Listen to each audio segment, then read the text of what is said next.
Savli Udalpur 4 line રોડની કામગીરીની ગુણવત્તામાં ઉઠ્યા સવાલો। વડોદરા જિલ્લાના સાવલીથી ઉદલપુર 0 થી 38 કિલોમીટરના રસ્તાને ઉદલપુર ટીંબા પાસે આવેલ કોરી ઉદ્યોગ અને રેતીની લીઝના કારણે બાઇક, 4 વ્હીલર, ડમ્પર સહિત ભારદારી વાહનોની ભારે અવરજવરને લઈને કરોડો રૂપિયાના ખર્ચે 4 લેન રોડ બનાવવાની કામગીરી સ્ટેટ હાઈવેના નાયબ કાર્યપાલક એન્જિનિયરની દેખરેખ હેઠળ ઇજારદાર દ્વારા કરાઈ રહી છે, જેમાં સાવલીના 0 પોઈન્ટ સરદાર પટેલની પ્રતિમાથી ઉદલપુર તરફ સિમેન્ટના આરસીસી રોડની કરાઈ રહેલી કામગીરીમાં સાવલી નગરના પટેલ સમાજના અગ્રણી સામાજિક કાર્યકર હસમુખભાઈ પટેલ દ્વારા હલકી કક્ષાના મટીરીયલ સહિત અનેક આક્ષેપ કરાયા, જેનો પુરાવો હાલમાં એક સાઈડની કામગીરી બાકી લોકાર્પણ બાકી તે નવીન નિર્માણ થયેલ રોડ પર અનેક જગ્યાએ તિરાડો અને ખાડાઓ જોવાઈ રહ્યા છે। ઇજારદાર અને કામગીરી દર્શાવતું બોર્ડ પણ દેખાય નહીં તેવી જગ્યાએ લગાવ્યાનો પણ આક્ષેપ કરાયો હતો, જ્યારે તેઓએ જણાવ્યું હતું કે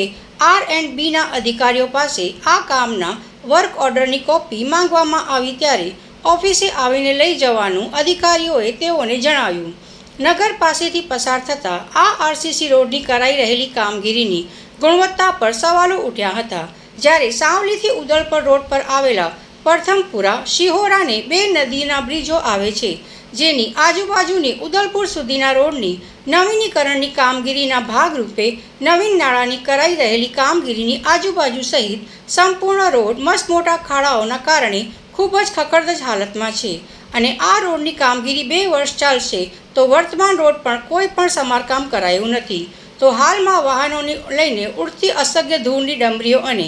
આગામી ચોમાસાની સ્થિતિ વિશેષ યોગ્ય કામગીરી થવી જોઈએ તેવી લોકમાંગ ઉઠવા પામી છે। નગરમાં જે 389 કરોડમાં જે આરસીસી રોડ જે પોલીસ સ્ટેશનથી લઈને ટીંબા તરફનો થઈ રહ્યો છે,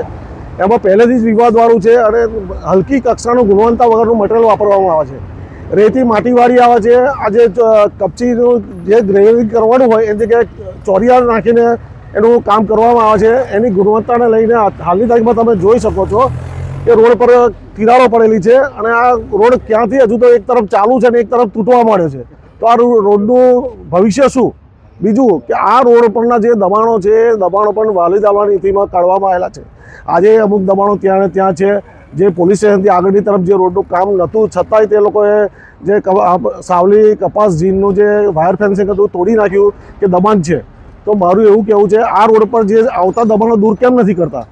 અને જે ગુણવત્તાનું ધ્યાન લેવું જોઈએ ધ્યાન લેતા નથી। બીજું આ જે કામનું જે બોર્ડ લગાવ્યું છે એવી જગ્યા આવી છે કે કોઈને ધ્યાનમાં ના આવે કે ભાઈ વર્ક ઓર્ડર મેં 2-3 વખત વર્ક ઓર્ડરની મૌખિક માગણી કરી પણ મને વર્ક ઓર્ડર બી આપવામાં આવ્યો નથી।